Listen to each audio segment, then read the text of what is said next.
네. 본문은 북이스라엘의 멸망을 다루고 있죠. 이제 뭐 열왕기 하도 끝나갑니다. 거의 끝부분인데,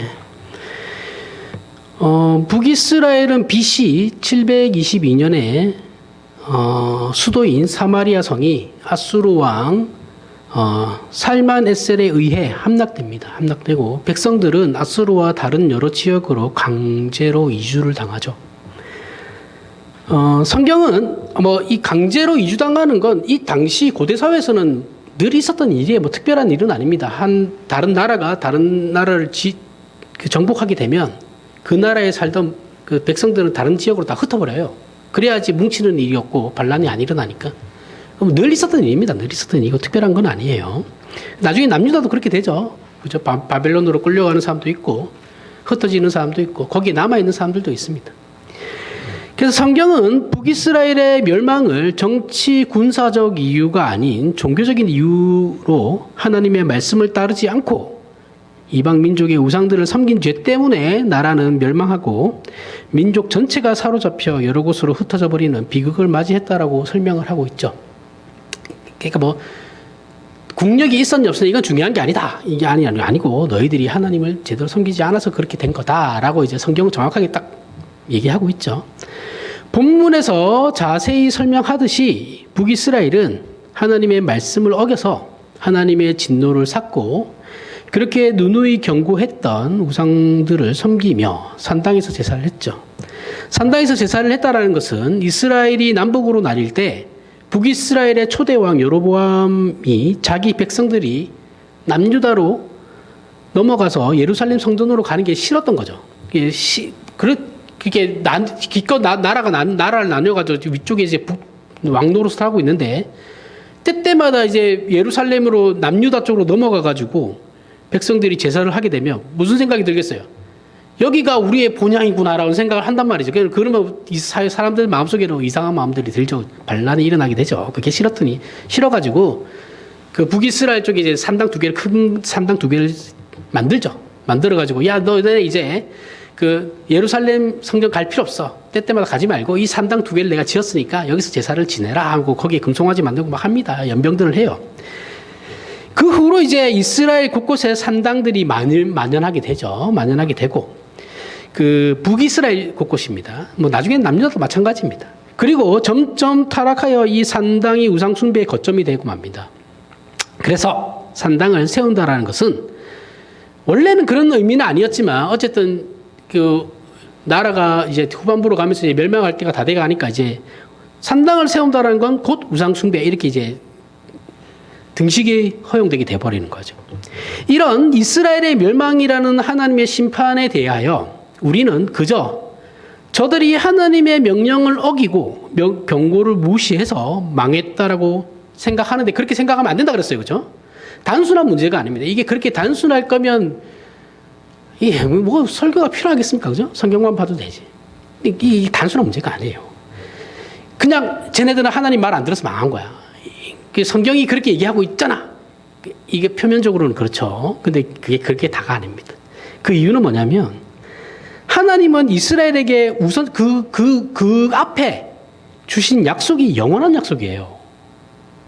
그러니까 너희들이 어떤 조건을 달아가지고 하나님이 너희가 내 말 들으면 너희를 이 약속이 계속되는 것이고 너희가 내 말 안 들으면 이 약속은 취소되는 거야. 이게 아니란 말이죠. 그러니까 영원한 약속을 이미 허락하셨기 때문에 그 이스라엘의 멸망이라는 걸 우리가 단순하게 저들이 하나님의 말을 안 들어서 멸망한 거야. 이렇게 생각하면 안 된다라는 거예요. 대표적으로 아브라함에게는 자손이 하늘의 별 같고 바다의 모래 같을 것이다라고 약속을 주셨고, 그죠? 다윗에게는 뭐예요? 하나님께서 주신 약속이 통치권이 영원할 것이다라고 약속하셨죠. 저들이 심판받을 짓을 해서 멸망했다 할지라도 이걸 단순히 심판의 멸망으로만 이해해서는 안 된다라는 거죠. 사실 여기서 말하고 싶은 심판은 우리가 이해하는 심판과는 다른 의미죠. 그죠? 늘 얘기하지만 하나님의 심판은 고치기 위한 심판이지 단순히 징벌하고 없애버리고 소멸시켜버리는 그런 심판이 아니에요. 멸망시켜버리는 그런 게 아닙니다. 자, 우리 신명기 6장 12절 15절 한번 볼까요? 너는 조심하여 너를 애굽 땅 종되었던 집에서 인도하여 내신 여호와를 잊지 말고 내 하나님 여호와를 경외하며 그를 섬기며 그의 이름으로 맹세할 것이니라.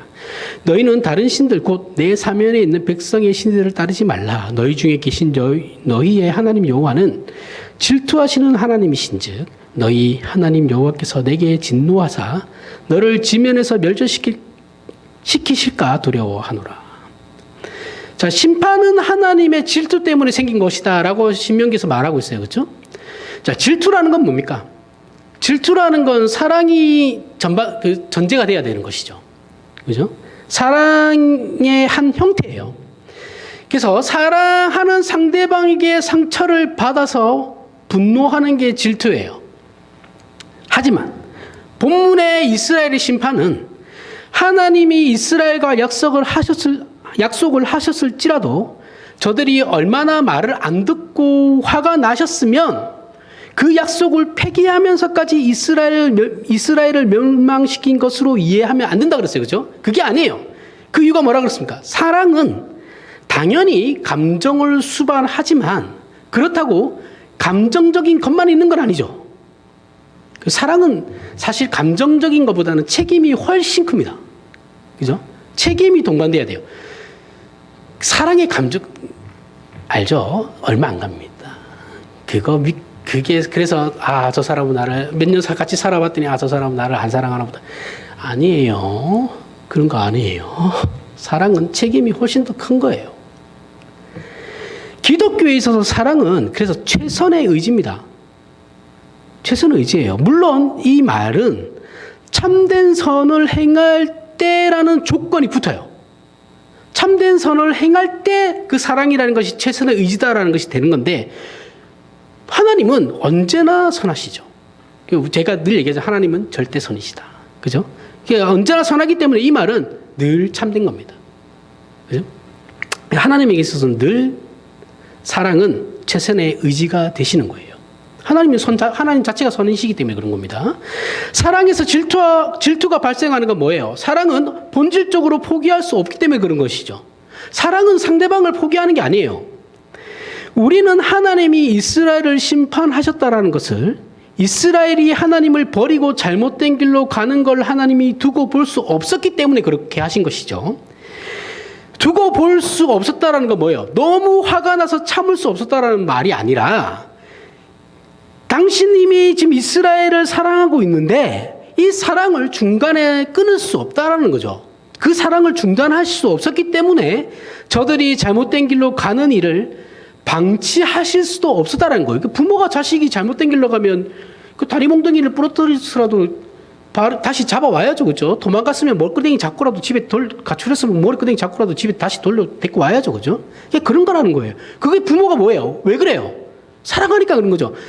이 사랑을 중단했으면 집을 나가든 걔가 뭘 하든 신경 안 쓰죠. 그죠? 무관심해요. 이런 차원에서 하나님의 심판 또는 질투는 그 자체가 우리에게 은혜가 되는 겁니다. 그 자체로 은혜예요. 우리는 하나님이 질투하시고 심판하신다라는 사실이 갖는 사랑의 중요한 속성에 대해 놀라죠. 그 이유는 하나님은 한 번도 그 사랑을 중단하신 적이 없기 때문에 그런 겁니다. 우리의 사랑은 언제나 못나고 완악하며 미련한 것인데 우리를 향한 하나님의 사랑은 변치 않고 열심히 식지 않으며 최선의 의지라는 것을 우리가 알기에 놀라는 것이죠. 이것이 하나님의 심판에 있어서 가장 본질적이고 중요한 요소가 됩니다. 이런 측면에서 따지면 우리 기독교 신자들의 신앙생활이라는 것은 하나님의 사랑을 알아가는 것이죠. 그죠? 사랑은 첫눈에 반해가지고 내가 저 사람 그게 아니에요. 그죠? 사랑은 살아가면서 서로를 알아가는 겁니다. 첫눈에 반하는 건 그건 일단은 감정에 의해서 시작되는 거죠. 그래서 우리가 신앙 초기에는 열심을 가지잖아요. 그죠? 열정을 가지고. 그게 똑같은 거예요. 그러면서 우리가 하나님을 점점 알아가면서 그 시간이 지남에 따라 우리가 하나님을 알아가게 되는 것이죠. 그리고 어떻게 해요? 그 사랑을 배워가는 거죠. 우리가 부부관계에 있었어도 우리가 시간을 지나면서 상대방에 대해서 배우고 알게 되죠. 그죠? 알게 되고 저 사람이 싫어하는 게 뭔가 내가 이렇게 행동하면 저 사람이 싫어하더라. 물론 안 돼요. 저 사람이 제 아내가 내가 싫어하는 행동을 있는데 그거 한다 내가 아내가 그걸 모르는 게 내가 모르는 게 아니잖아요, 그죠? 내가 이렇게 하면 아내가 싫어하더라. 이거 모르는 게 아니거든요. 안 되는 거예요. 자, 그게 될 거면 이미 끝났죠, 뭐. 저는 최고의 남편이 되는 겁니다. 안 돼요. 죽을 때까지 안 됩니다, 그런 건. 포기할 거 빨리빨리 포기하는 게 좋아요, 서로 간에. 이것이 이제 신앙의 발전이고 성숙이며 승리일 것입니다. 그죠? 우리는 사랑의 반대말을 보통 증오 또는 무관심이라고 하죠. 근데 어떤 사람이 뭐라고 했냐면 사랑의 반대말은 게으름이라고 합니다. 알아갈 생각을 안 하는 거예요. 상대방에 대해서. 그죠? 상대방도 나에 대해서 알 마음이 나만 중요한 거예요. 늘. 내 감정만 제일 중요하고 상대방의 감정은 중요하게 생각 안 하고. 그죠? 알지만 안 되는 것도 있지만 사실 알고 싶어 하지 않는 것도 있죠. 외면하고 싶은 것도 있죠. 그죠? 사랑은 한시도 가만히 있을 수 없기 때문에 그런 것이죠. 이렇게 하나님은 사랑하는 자녀들을 위해 한시도 가만히 계시지 않습니다. 그 열심을 지금도 내고 계세요. 하지만 우리는 그렇지 않다라는 거죠. 그게 문제예요. 사실 동서고금을 막론하고 모든 신자의 신앙생활에서 가장 큰 문제는 사랑이 없다라는 것이죠. 여기서 사랑이 없다라는 말의 의미는 신앙을 하나의 덕목으로서 행동과 규범을 가지는 것과 누군가에게 호의를 베풀지 않는 것을 말하는 것이 아니에요. 하나님을 알고 관심을 가지며 그 인도하심에 반응하는 일에 우리가 게으르다라는 것이죠. 사실 우리는 이 게으름에 대해 깊이 생각할 필요가 있습니다. 내가 하나님을 알고 하나님께서 나에게 어떻게 하시는 걸 아는데 내가 그때마다 그걸 반응하지는 않죠, 우리는. 우리가 삶을 살아가면서 진짜 신앙적으로 산다는 삶을 살지는 않잖아요, 그죠? 그게 반응하면서 사는 건데, 신앙적 중심으로 삶을 살아가는 게 이제 반응하면서 사는 건데, 우리는 그렇지 않습니다. 게으르다라는 거죠. 하나님에 대해 알 생각도 없죠, 우리는. 그죠? 우리는 신자로서 현실을 살아요. 이런 신앙 현실에서 신자들을 가장 많이 괴롭히는 문제가 뭐냐면 생각 없는 거죠. 생각 없이 살아가는 거. 그러면서 어떻게 해요? 불만만 가지죠. 생각은 없고 왜 안 해주냐만 있어요. 그죠? 그러면서 우리의 기도의 거의 99.9%는 하나님 왜 내 기도에 응답 안 해주십니까? 요거잖아요. 생각 없이 산다는 건 뭐예요? 하나님을 아는 일에나 하나님을 향한 일에는 관심도 없으면서 하나님의 통치와 자신의 믿음에 대해 그리고 하나님의 보상에 대한 불만은 수도 없이 많이 가지는 걸 말하는 겁니다. 우리는 고민하지 않고 평안하기를 바라죠. 그죠? 우리의 삶이 형통하기를 우리는 늘 기도합니다. 그게 뭐예요, 결국은? 하나님, 갈등과 고민은 없애주시고 내 마음에 늘 평안만 있게. 그런 건 없어요, 기독교에. 그렇게 얘기하는 사람들 다 거짓말을 하는 거예요. 기독교는 전투라니까요. 늘 갈등과 고민과 좌절 속에서 싸워나가는 거예요. 이게 우리 신앙 수준이고 생각 없이 사는 거죠. 우린 그게 싫으니까 생각을 안 해요. 외면해버리죠. 어떤 문제를 닥쳐도 우리는 정면으로 승부할 생각 없습니다. 그냥 돌아가고 싶지. 그죠? 외면하고 싶어. 내 자신의 어떤 문제가 보여요. 근데 내가 이걸 얘기하면 애가 싫어할 것 같아. 물론 죄송합니다. 머리 큰 자식한테 그거 얘기해봐야 소용없는 거 알아요. 아는데 그러면 어렸을 때 잡아줬어야죠. 어렸을 때 그거 한번 무시하는 바람에 애가 그렇게 되는 거잖아요. 그죠? 뭐 저처럼 어렸을 때부터 뺐다간 놈은 소용없지만 그러면 이제 하나님이 가만히 안 계시거든요, 사실은. 제가 이제 많이 맞은 이유 중에 한 개가 이제 그런 거죠. 제가 늘 얘기하죠. 저희 형은 별로 안 맞았습니다. 제가 다 맞았지, 집에서 말을 안 들어가지고. 그게 이제 신앙에도 그대로 들어가는 거예요. 부모는 그걸 모른 척 해도 하나님은 그렇게 되지 않는다라는 거죠.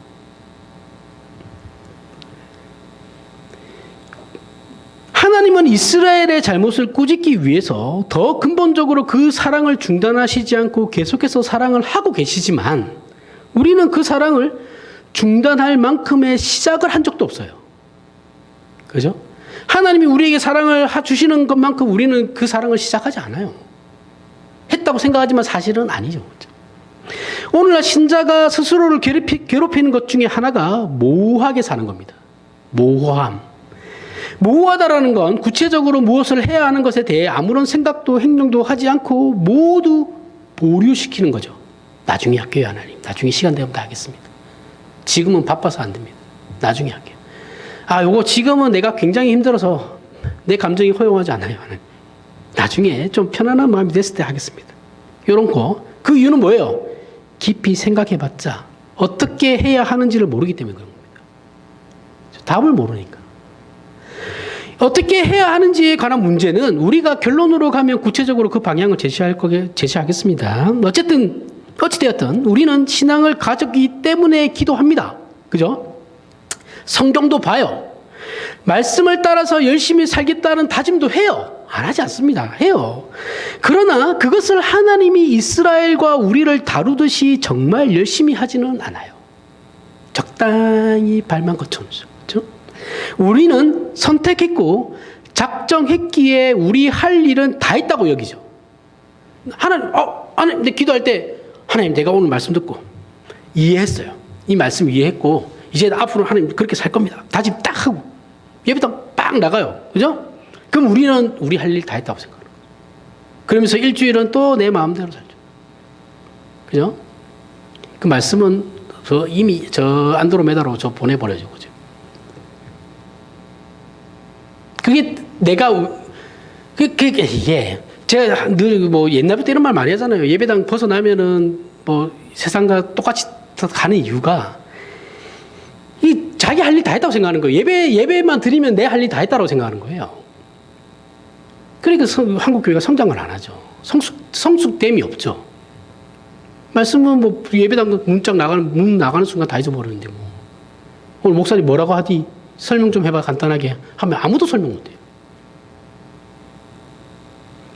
여기가 오늘날 기독교 신자들의 신앙생활에 있어서 비극의 원천입니다. 사실은. 로마서 12장 1절에서부터 2절에 그러므로 형제들아 내가 하나님의 모든 자비하심으로 너희를 권하노니 너희 몸을 하나님이 기뻐하시는 거룩한 산제물로 드리라. 이는 너희가 드릴 영적 예배니라. 너희는 이 세대를 본받지 말고 오직 마음을 새롭게 하여 변화를 받아 하나님의 선하시고 기뻐하시고 온전하신 뜻이 무엇인지를 분별하도록 하라. 사실 우리는 성경 말씀을 너무 쉽게 읽죠. 그렇죠? 너무 쉽게 읽어요. 읽는 것 자체 행위에 대해서 문제를 삼는 게 아니고 읽는데 너무 생각 없이 읽는다라는 거예요. 읽고 어떻게 쉽게 읽으면서 우리는 성경을 읽으면서 고개를 끄덕거려요. 그렇지. 그걸로 우리 할 일 다 했다고 생각하는 거죠. 그죠? 그 이해했다. 그래, 맞아. 내 하나님의 이 말씀에 내가 동의해요. 아멘. 하면 나는 내 할 일 다 한 거예요. 그 말씀이 내가 그 말씀대로 살진 않아요. 그 말씀을 내 삶에 적용하는 게 아니에요. 내가 그 말씀에 적용돼야 되는 거예요. 이건 설교에 대해서도 마찬가지죠. 그렇죠? 그런 생각으로만 그 설교를 이해했다는 것만으로 우리 자신이 너무나 기특한 거예요. 내 자신이 진짜 우리 목사님 설교 개떡같이 설교했는데도 나는 찰떡같이 알아들었어. 그걸로 내 할 일 다 한 거예요. 주일 하루 그 하루는 내가 그래 그치 오늘 보람 있었다. 내가 하나님 할 만큼 했습니다. 이해를 했어요. 이걸로 끝나는 거거든요. 그래서 제가 늘 얘기하고 강조하는 말이지만 기독교 신앙은 삶입니다. 삶. 그 삶은 생각하는 삶을 말하는 거예요. 이 말은 앞에 로마서에서 제시하는 것과 같이 이 세대를 본받지 말고 하나님의 뜻을 분별해야 한다라는 겁니다. 즉, 이 둘은 지금 우리 앞에 놓여 있고 이 세상과 적대적이죠. 그죠? 세상은 우리에게 세상의 요구를 힘으로 밀어붙여요. 위협하고 유혹합니다. 그런데 하나님은 우리 앞에 하나님의 진실하심과 은혜로우심과 많은 증거와 약속으로 가야 할 길을 펼치시죠. 우리는 그 사이에 낀 존재예요.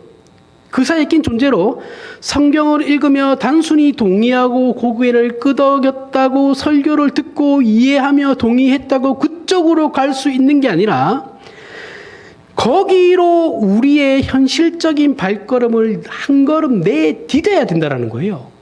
그 말씀 안으로 나의 현실을, 내 존재를 그 현실 속으로, 그쪽으로 한 걸음 내딛어야 된다는 거예요. 그런데 그러기에 우리가 문제는 그렇게 우리가 강하지 않다라는 거죠. 그렇죠? 그 한 걸음 내딛지를 못해요. 그게 너무 어려운 거예요. 우리는 이 세상이 얼마나 무서운지를 알아요. 그래서 세상을 따라가는 게 올바른 건 아니지만 구태여 따질 필요가 없다고 생각하며 대강 넘기고 살아가요. 그죠? 그치, 뭐 세상이 그런 거지. 세상이 다 그런데 뭐 나만 뭐 이렇게 모난 놈이 정 맞는다고 그럴 필요 있나? 그냥 가면 되지 뭐. 생각하지 않아요. 생각하지 않고 그렇게 살기로 작정을 합니다. 그죠? 나는 그렇지 않습니다. 아니에요. 모든 신자는 다 그래요. 저도 그래요. 목사들이라고 다를 거라고 생각하시지 마세요. 더하면 더했지 덜하지 않습니다. 이것이 바로 하나님도 이웃도 사랑하지 않는 거예요. 우리가 허락받은 이 신앙을 좀 더 깊고 넓게 생각해서 우리의 신앙을 결정해서 하나님께 우리의 마음과 뜻과 정성을 바칠 생각도 없고 실력도 없으며 우리가 당하는 영혼의 갈급함과 삶의 모든 고통이 하나님의 책임이라고 우기면서 우리는 밀어붙이고 있는 거예요. 그죠? 지가 한 건 생각 안 하고 사투리로 맨날 우리 경상도 사투리, 부산 사투리로 집비 모른다. 그런 말이 있어요. 집비 모른다. 지밖에 몰라요. 교회 공동체고 나발이고 다 필요 없습니다. 자기밖에 몰라요. 자기는 자기가 할 건 다 했다라는 거죠. 내 헌금 이만큼 했으면 내가 우리 교회 공동체 할 거 다 했고 하나님이 나에게 주어진 그거 할 거 다 했지 뭐. 내가 더 뭘 해. 돈 이만큼 헌금했으면 됐지. 그 헌금하지 말고 삶을 사세요. 그 헌금으로 때우려고 하시지 말고 그 헌금 안 해도 되니까. 안 해도 돼요. 안 해도 되니까. 그거 안 한다고 해서 목사들 안 굶어 죽습니다. 그냥 삶을 사세요. 그리스도인답게.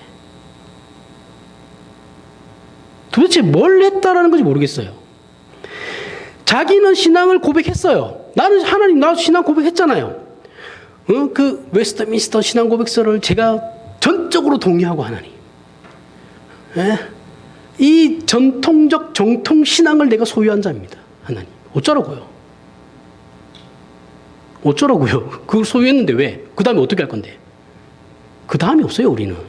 그 소유했으면 그걸로 땡이에요. 성경 말씀을 읽으며 그 뜻대로 살 거라고 동의했다는 것만 있어요. 실질적으로 그렇게 살려고 노력조차 하지 않는 게 우리입니다. 일명열애 없어요. 다 똑같아요. 우리는 세상과 하나님의 뜻을 비교하며 그 둘 사이에서 어느 것을 선택할 것인지 어떻게 살 것인지를 목숨 걸고 결정하지 않아요. 사실 그럴 생각도 없죠. 우리는 언제나 이 중요한 결정을 모호한 태도로 미룹니다. 다음에 할게요, 하나님. 안 한다라는 거 아닙니다. 하나님, 제가 안 한다라는 건 아니고 다음에 하도록 하겠습니다. 다음에. 그러나 하나님은 그렇지 않으시죠, 그렇죠? 하나님은 지금 그 고통을 감내하라는 거예요. 지금 그 고통을 감내하고 우리를 죽음으로까지 감내하라고 지금 죽음으로까지 밀어붙이고 있는 겁니다. 하나님한테는 다음은 없어요. 우리가 내일이 내게 아닌데 다음이 어디 있어요? 내가 내일 당장 죽을 수도 있는데 오늘 당장 죽을 수도 있는데 다음이 어디 있어요? 고린도서 1장 8절에서부터 9절에 형제들아 우리가 아시아에서 당한 환난을 너희가 모르기를 원하지 아니하노니 힘에 겹도록 심한 고난을 당하여 살 소망까지 끊어지고 우리는 우리 자신이 사형 선고를 받은 줄 알았으니 이는 우리로 자기를 의지하지 말고 오직 죽은 자를 다시 살리시는 하나님만 의지하게 하심이라. 자, 성경은 우리를 죽음으로까지 밀어붙이는 이 일에 대하여 바울을 통해 이렇게 가르치는 겁니다. 그런데 앞에서 얘기했지만 우리는 성경을 너무 쉽게 봐요. 그래서 이 내용도 바울은 죽음의 직면에서도 결사각오로 하나님만 의지하고 살기로 했구나라고 쉽게 생각해버리죠. 그렇죠? 이게 문제라는 거예요. 하지만 바울이 하는 얘기는 이것보다 훨씬 더 처절한 얘기입니다. 그는 죽음을 직면하고 있었던 것이죠. 무서웠어요. 바울이라고 바울이라고 죽음을 초월한 아니에요. 바울도 다 무서워요. 죽음을 안 무서워하는 사람이 세상에 어디 있어요? 다 무섭습니다. 다 무서운데 제가 늘 얘기하죠. 그 순교자들도 다 무서워요. 근데 그거 하나님 거부하기 전에 부인하기 전에 죽어버리기 때문에 순교자가 되는 거예요. 그 사람들도 계속 그런 고통 가하면 다 부인합니다. 뭘 부인 안 해요. 사람이 그렇게 강한 존재가 아니에요. 하나님께서 복을 허락하셔가지고 그 전에 죽이신 거예요, 그냥.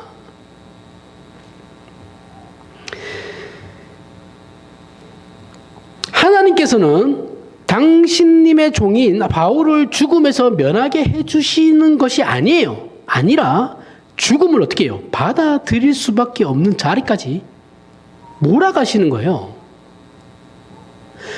바울이 바울을 어떻게 몰아쳐져가지고 저 가운데로 저 코너로 몰아가지고 이렇게 되면 죽을 수밖에 없는 이게 아니죠, 그렇죠? 하나님이 살아갈 구멍이 없는 막다른 길까지 밀어붙이자 바울이 어떻게 해요? 스스로 이제는 죽었다라고 인정할 수밖에 없게 몰렸다라는 겁니다. 근데 바울이 거기서 발견한 게 있다고 해요. 그 코너로 몰리게 되자 자기 자신이 이제 죽을 수밖에 없겠구나라고 생각을 가지게 되자 발견한 것이 뭐냐면 진리를 발견하게 되는데 세상이 우리를 위협할 때 가장 두려운 것이 죽음이라는 겁니다. 죽음인데 우리가 세상 편을 들어봤자 세상은 죽음을 면하게 해주지 못해요. 죽음을 면하게 해주는 것이 아니고 기껏 해봐야 편안한 죽음 정도를 허락할 뿐이에요. 그죠? 세상이 자랑하는 핵심적인 무기가 죽음인데 그 핵심적인 무기가 고작 해봐야 죽음을 면하는 것도 아니고 고작 고통 없는 편안한 죽음을 허락하는 그게 다라고 한다면 그 이상이 없다고 한다면 세상을 굳이 편들 이유가 뭐가 있겠습니까? 바울은 여기서 하나님의 약속을 발견하는 거예요. 죽음을 극복하는 부활신앙을 말하는 거죠. 그래서 말하는 겁니다. 죽어야 한다면 그냥 그래서 죽기로 한 거예요. 왜냐하면 그리스도인들에게는 죽고 난 다음이 있거든요. 그러니까 죽는 게 아무런 문제가 되지 않는다는 거예요. 세상은 생명을 줄 수 없으므로 우리가 항복한다고 해도 살려줄 수도 없어요.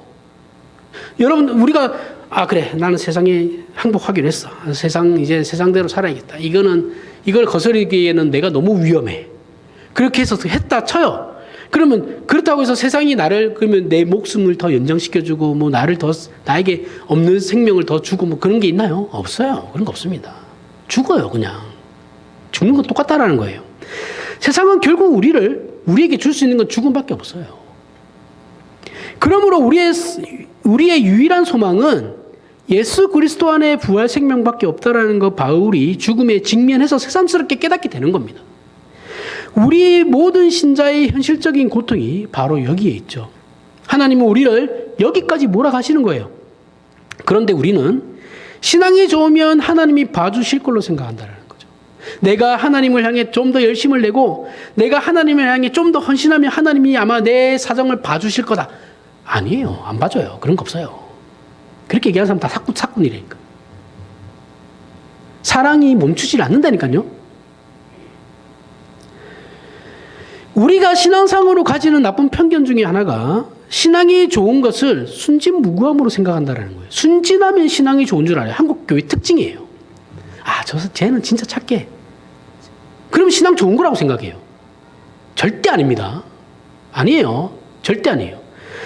흠이 없고 교활하지 않으며 순진한 것이라는 개념에서 이런 편견이 나온 겁니다. 나온 것이고 이걸 뒷받침해 주는 게 뭐냐면 어린아이 같다라는 성경 말씀을 근거로 삼아요. 제가 늘 얘기하죠. 어린아이 같다라는 건 그런 의미가 아니라고. 그죠?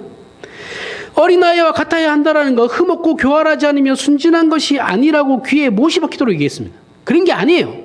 늘 얘기하지만 어린아이와 같다는 건 뭐예요? 하나님을 의지하는 걸 얘기하는 거죠. 그죠? 어린아이는 부모를 의지할 수밖에 없어요. 부모를 의지하지 않은 어린아이는 살아갈 수 없습니다. 그러니까 하나님을 의지하느냐에 대한 문제인 것을 얘기하는 거지. 순진무구한과는 아무런 상관이 없어요. 늘 얘기하지만 나이 먹고 순진하고 솔직한 건 문제가 돼요. 좋은 게 아니에요. 나쁜 겁니다. 솔직함은 뭐냐면 솔직함이라는 건 내 감정에 대한 생각이에요. 내 감정이라고요. 내 감정이 필터되지 않고 나가는 걸 얘기하는 거예요. 이게 솔직함이에요. 꾸밈이 없고 그대로 얘기하는 거. 이거는 다른 사람한테 상처를 줘요. 그죠? 나이 먹고 그런 거 분별도 못하고 나는 솔직하게 얘기할게. 너 참 못났어. 이렇게 얘기하면 그 사람 상처받죠. 그죠? 솔직한 게 중요한 게 아니고 우리 신자들은 정직해야 되는 겁니다. 정직한 건 뭐예요? 사실과 진실이죠. 옳고 그름을 맞추는 거예요. 정직하게 살아야 하는 거지 솔직하게 살면 안 돼요. 망하는 겁니다. 그럼 사회생활 못해요. 그런 사람들. 어떻게 합니까? 내 잘못을 인정하는 게 정직함이에요. 내 잘못을 인정하는 게. 신앙생활이라는 건 모든 걸 하나님께 맡기고 자신은 아무런 생각도 행동도 하지 않는 게 아니에요. 신앙생활은 처절하게 고민해야 하는 거예요. 어떻게 말입니까? 뱀처럼 지혜롭고 비둘기처럼 순결하게 말입니다. 순진무구함과는 전혀 상관없는 거예요. 여기서 뱀처럼 지혜로워야 한다는 건 뭐예요? 영리함이나 교활함을 말하는 게 아니죠. 그렇죠?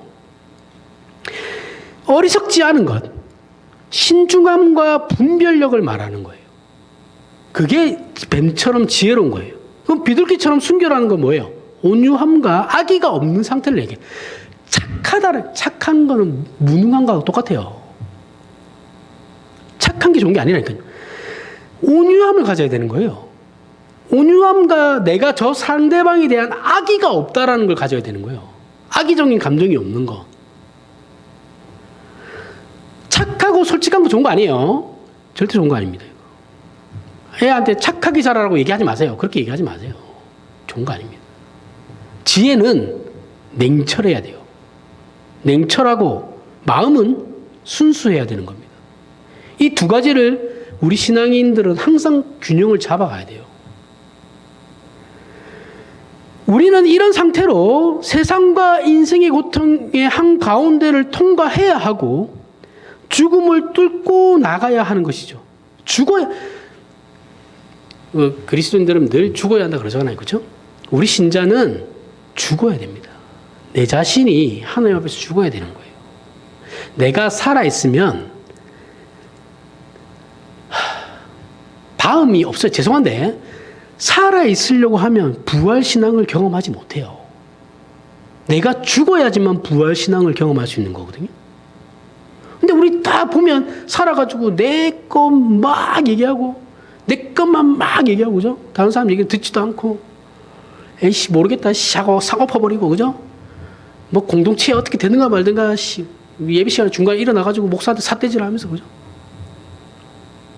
어디서 그런 걸 배웠는지 모르겠는데 하여튼 옛날부터 뭐 그런 거 많았습니다. 뭐 예배 시간에 저 뒷자리에 앉아가지고 관계상가에 뛰쳐나가고 이단 접차게 하고 뭐. 예배가 뭔지 모르는 거예요. 그 사람들은. 아무리 본인이 옳다 그래도 예배 때 그렇게 하면 안 돼요. 여기서 못 배워본 거죠.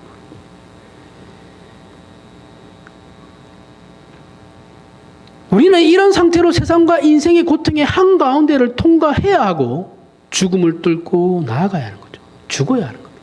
신자는 죽음을 직면하지 않고는 부활의 약속이 가지는 그 실체와 힘을 가질 수 없습니다. 이해할 수도 없어요.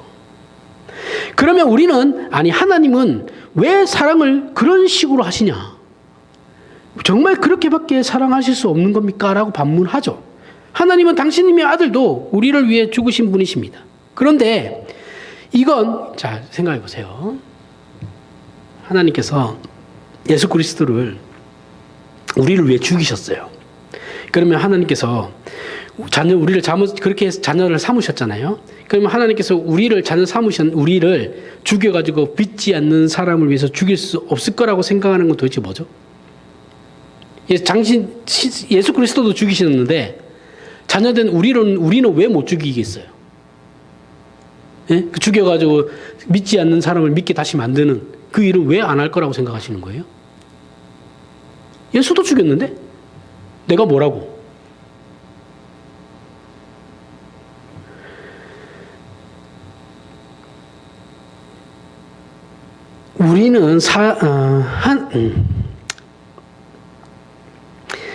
우리는 이건 사랑이라고 외치면서 우리를 죽음으로 모는 건 하나님 어떻게 그럴 수 있습니까? 라고 외친다란 말이죠. 하나님의 아들의 죽음의 대가로 내가 구원을 받았으면서 내가 죽는 건 억울한 거예요. 둘 다 사랑이에요. 아들을 죽이시는 사랑이 우리도 죽일 수 있는 겁니다. 우리는 그렇지 않고는 부활 생명을 체득할 수가 없어요. 물론 여기서 죽는다라는 건 영적인 의미예요. 그렇죠? 우리 자신을 죽여야 된다는 거예요. 내가 죽지 않았는데 부활 생명을 어떻게 체험을 하겠어요? 절대 못하지. 진리가 뭔지를 모르는 반쪽짜리죠. 만약 손쉬운 신앙생활을 꿈꾸고 있다면 얼른 내려놓으시길 바랍니다. 신앙생활은 간단한 게 아니에요. 사랑은 알고 보면 무서운 거예요. 마지막 한 방울의 힘까지 쥐어짜는 게 사랑입니다. 그죠? 어떻게 사랑을 팝콘 먹어가면서 남의 일 보듯이 아무 생각 없이 할 수 있겠습니까? 그럴 수 없어요. 사랑은 그런 게 아니에요. 남은 한 방울까지 쥐어짠다니까요. 연애를 해보신 분들 경험이 있으실 건데, 내가 저 상대방을 내 최선을 다해서 다 했어요. 다 쏟아부었어요. 그럼 나중에 헤어질 때 미련 없습니다. 아무 미련이 안 남아요. 꼭 못한 사람들이 나중에 미련 남아가지고 질질 짜고 매달리고 그러죠. 근데 하나님은 그 사랑을 포기하시지 않거든요. 그래서 그리고 늘 최선을 다하세요. 힘들죠. 그럼 우리는 당연히. 하나님은 우리를 당신님의 능력뿐만 아니라 열심과 고통을 감내하시는 일까지 다 동원하셔서 사랑하시고 또한 그렇게 우리에게 사랑을 요구하시는 거예요. 내가 이렇게 너희를 사랑하니 너희도 그렇게 나를 사랑해라. 그리고 너희의 이웃도 그렇게 사랑해라. 이렇게 요구하시는 거예요. 우리는 거기에 당연히 반응해야 되는 겁니다. 우리에는 신앙의 진보에 진보에 있어서 중요한 계기가 있다는 걸 알죠. 벼락 맞은 것 같은 그런 특별한 영적 충격이나 신앙의 반전이나 특별한 어떤 계기를 통해 영적 각성과 신앙의 진전이 일어나는 일들을 직접적인 경험이나 다른 사람들의 입을 통해서나 책으로 확인할 수 있어요. 하지만 이것이 신앙에 있어서 하나의 계기가 되는 것과 그 반전을 통해 그 사람이 사랑을 자신의 삶에 그대로 담아내는 사람이 되느냐의 문제는 다른 거예요. 그죠? 우리는 신앙에 대해 자신이 얼마나 감동했고 충격을 받았느냐의 문제와 자신의 삶에 사랑을 담아내는 실력을 갖추게 되었느냐의 문제를 일치시키는 경우가 많은데 이건 완전히 다른 문제입니다. 우리는 하나님을 위해 무슨 일을 할 생각은 마시고 우리 자신의 신앙을 키워나가야 하는 거예요. 일이 아니라 하나님이 사랑하시고 목적하시는 사람이 되어야 한다는 겁니다. 그게 바로 하나님의 사랑에 반응하는 것이고 이웃 사랑을 하는 거예요. 사랑의 열매를 맺는 것이고 자신의 신앙과 인격을 성장시키는 나가는 겁니다. 따라서 신앙과 인격은 형통함과 평안함이 아닌 매일의 삶 속에서 매 순간 일어나는 갈등과 고통 속에서 생각하고 인내하며 노력하는 일을 통해서 성장하게 되는 거예요. 그런데 이게 너무 싫으니까, 고통스럽고 싫으니까 전혀 하지 않죠. 그렇죠?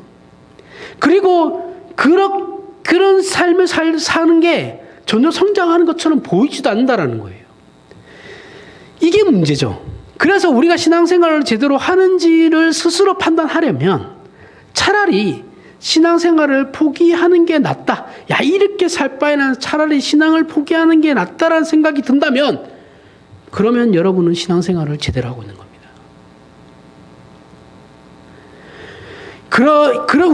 우리의 신앙은 어느 날 성장해 있는 자신을 보게 되는 거예요. 그죠? 매일매일 이게 보는 사람은 매일매일 봤을 때는 성장하는 것 같지 않아요. 가랑비에 옷 젖는 거예요. 근데 어느 순간 딱 돌아보니까 내가 이만큼 성장했구나. 그렇게 되는 거라고요. 그런데 이런 경우는 사실 자기는 잘 몰라요. 그죠? 누구를 통해서 알게 되냐면 주변 사람들을 통해서 알게 되는 겁니다. 특히 친구들, 그죠? 야, 너 좀 변한 것 같다. 너 신앙생활 열심히 하더니 애가 좀 성장한 것 같아. 생각하는 게 많이 달라졌구나. 성숙했구나. 이런 거 가까운 사람들이 보통 잘 모르고 어쩌다 만난 친구가 알는 거죠. 그리고 스스로는 어떤 일이 닥쳤을 때 자신의 기도 내용이 바뀌었다는 것 때문에도 알게 되죠. 내가 이런 기도도 이제 하는구나. 전에는 전혀 생각하지 않았던 문제인데 이런 부분에 대해서도 기도를 하고 있구나. 이런 것 때문에 이제 기도 내용이 바뀌죠. 점점점. 솔직하게 얘기하면 내가 내 신앙을 스스로 성장하는 걸 알게 되는 경우는 내 기도 내용이 바뀌는 겁니다. 백날 달라고 하는 기도 해봐야 주지도 않는데 맨날 그것만 붙잡고 있죠, 우리는. 그러니까 성장 안 하죠. 뭘 해야 되는지를 모르니까 달라고만 하는 거예요. 신자로 산다라는 게 뭔지를 모르니까 맨날 달라고만 하는 거예요. 달라고만 하고 축복만 내려달라고 그러고 내 새끼 잘 되게 해달라고만 하고. 그게 우리 신앙이 다죠. 그거는 기독교 신앙의 10분의 1도 안 되는 겁니다. 죄송한데 겉핥기만 하고 지금 집으로 가는 거 있는 거예요.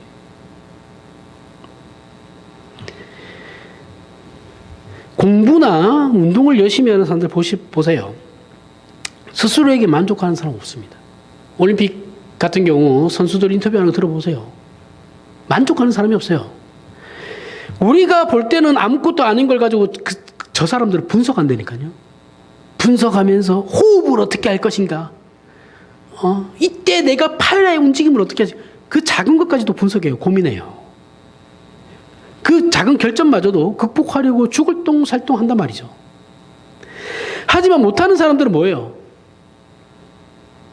죽일 일이 없죠. 그죠? 늘 뭐 이 정도면 됐지 뭐 어쩌라고요 하나님. 뭐 주시는 것도 없는데 나 이만큼 하시면 됐습니다. 막 죽이든가 살리든가 알아서 하이소 막 이런단 말이죠. 그럼 마음이 편하죠. 그죠? 그렇게 살면 편해요. 편한데 뒷일은 저도 모르겠습니다. 근데 한 가지는 분명해요. 그 사랑이 멈추지 않는다는 거예요. 사랑의 매가 기다리고 있습니다. 늘 얘기하죠, 그죠? 가만히 안 놔둔다니까요. 하나님 됐습니다. 그 정도면 돼요. 그건 내 생각이라니까요. 성경을 잘 보세요. 그건 내 생각이. 이스라엘은 늘 그랬죠. 하나님 됐습니다. 요거는 이제 우리가 알아서 할게요. 그때부터 처맞기 시작하는 거예요. 우리 신앙생활도 똑같잖아요, 지금. 우리는 하나님의 사랑에 바르게 반응하는 것과 자신의 신앙과 실력을 쌓아가려고는 하지 않아요. 그저 몇 가지 종교 행위하는 것으로 내 할 일 다 했다라고 얘기하죠. 그런 힘든 일들을 안 해도 되니까. 제가 자주 얘기하는 것 중에 한 개죠. 세상에서 제일 쉬운 일은 돈으로 해결하는 겁니다. 그래서 내 감정이 거기 실릴 필요가 없어요. 돈만 주면 끝이니까. 그래서 우리 교통사고 났을 때 보험회사가 다 처리해 주잖아요. 옛날 같으면 만나가지고, 아이고, 죄송합니다. 이렇게 내 감정을 쏟아야 되잖아요. 그죠? 그거 안 해도 되잖아요, 지금. 돈으로 해결해버리니까. 신앙도 마찬가지예요. 내 신앙 행위 몇 가지 가지고 내 이웃과 내가 베풀어야 그 사랑을 안 해도 되거든요. 내 감정 소모하지 않아도 되니까. 그냥 그걸로 때우는 거예요. 하나님, 예배 안 빠져도 헌금, 이번 달에 2배로 더블로 내겠습니다. 제가 목사면 그거 다시 돌려줄 겁니다. 예? 돌려주고 다음 주부터 오라고. 어디서 개소리하군요. 없기를 바랍니다. 기독교 신앙 성장은 그런 종교 행위나 감격과 감동으로 되는 게 아니에요. 만약 여전히 그런 생각을 가졌다면 그건 기독교 신앙을 처음부터 잘못 알고 있는 겁니다. 우리 신앙 성장은 생각하고 분별해서 선택하는 것에 달린 거예요. 이게 쉽지 않기에 우리 신자가 고통스러운 현실을 맞이하는 거예요. 그죠? 고통스럽지 않은 사람은 신자가 아니에요. 죄송한데. 그 삶을 다시 돌아보셔야 돼요. 하나님 너무 평안해요. 죽어요, 그러다가. 죄송한데. 따라서 우리가 이런 고통의 현실 가운데 갈등과 고민으로 힘들어하고 잠을 설치고 있다면 이건 누가 뭐라 해도 정상적인 하나님의 인도하심을 받고 있는 신자라는 겁니다.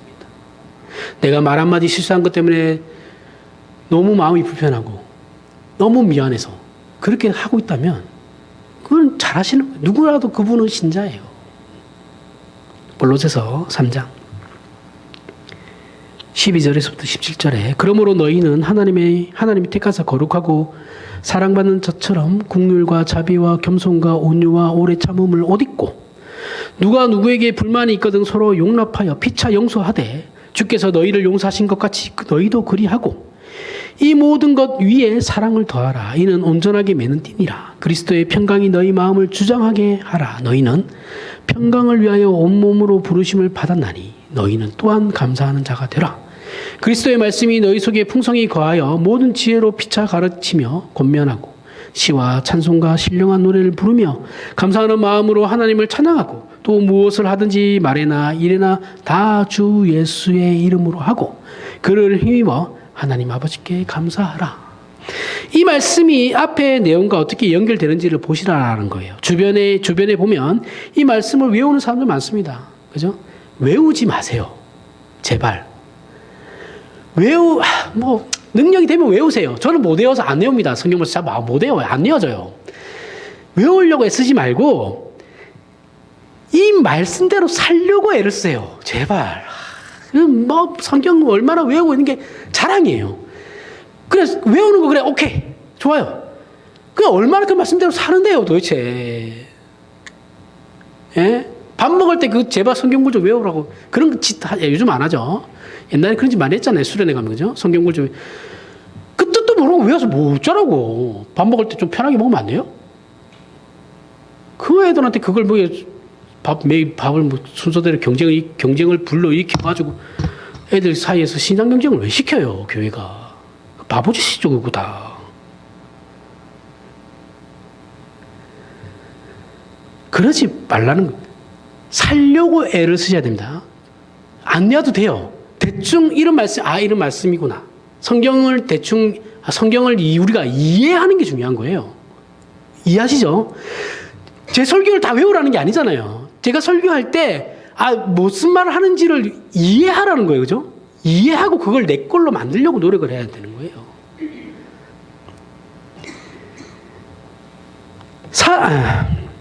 사랑을 한다는 건 상대방의 유익을 구하는 거라고 합니다. 바른 말 하는 게 아니에요. 바른 말 하는 게 아니고 상대방의 유익을 구하는 거예요. 기다려주고 오래 참는 것이죠. 이게 안 된다라는 거죠. 우리가 학교 다녀봤을 때 경험해봤죠. 지금은 몰라도 그때 학창시절에서 공부 같이 안 되는 건 없어요. 그죠? 지금 하라면 다 하죠. 공부가 제일 편하지. 저도 그래요, 지금. 공부하는 게 제일 좋아요. 근데 그때는 공부하라면 그렇게 싫어요. 그때는 뛰어놀아야 되거든요. 그죠? 친구가 제일 좋아요. 친구 만나서 떠들어 제끼고 땀을 한 바가지 흘려야 좋은 거지 책상 앞에 앉아서 공부하는 거 싫어요. 공부는 하고 또 해야 하는 거죠. 엉덩이가 무거워야 하는 겁니다. 그런데 우리가 사랑을 오해하고 있듯이 하나님의 사랑도 오해해서 이걸 안 한다라는 거죠. 저 밖에 저 친구가 엉덩이가 무거운 친구예요. 죽으라고 공부만 했던 친구거든요. 그래서 성적이 좋은 거죠. 우리는 하나님은 사랑이니까 우리에게 짐을 지우지 않는다고 생각하죠. 아니에요. 하고 또 하게 만드시는 게 하나님이니까요. 훌륭한 부모는 자녀에게 물고기 잡는 법을 가르치지 물고기를 주지 않아요. 그죠? 하나님이 우리에게 돈을 딱 하고 주면 우리야 좋죠. 근데 그렇게 안 하신다니까요. 하나님은 사랑이지만 심판하시는 하나님이시고 질투하시는 하나님입니다.